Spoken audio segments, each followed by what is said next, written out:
So the next part in this chapter is a simple esterification reaction.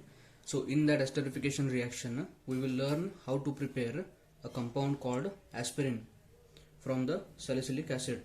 And the one more name of the aspirin is called as acetyl salicylic acid. So this aspirin is used as an anti-inflammatory and antipyretic drug. So this will be used whenever you will be having fever. Now how exactly it is prepared? First of all, we will take the starting material, that is nothing but salicylic acid. This salicylic acid is reacted with CH3COCl. It is called as acetyl chloride.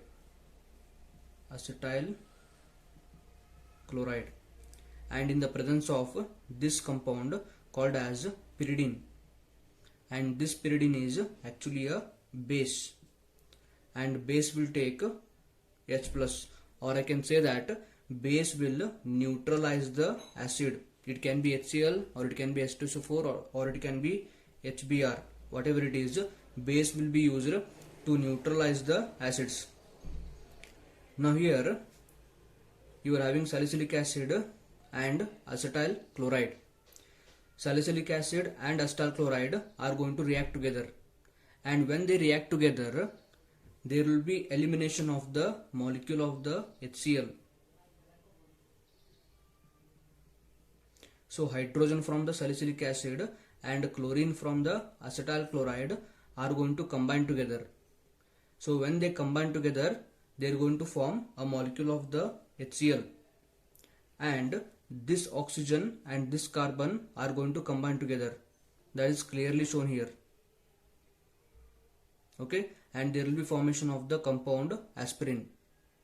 Now the HCl formed as product in the reaction, this will be reacted with the pyridine,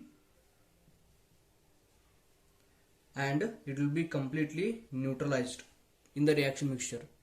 So HCl is actually what? It is actually a product that will be neutralized by the base pyridine.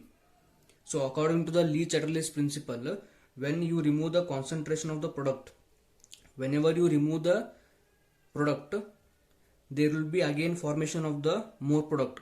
In other words, I can say that equilibrium will be shifted on the right side or towards the product side, because you are removing the one of the product by neutralizing it with the pyridine.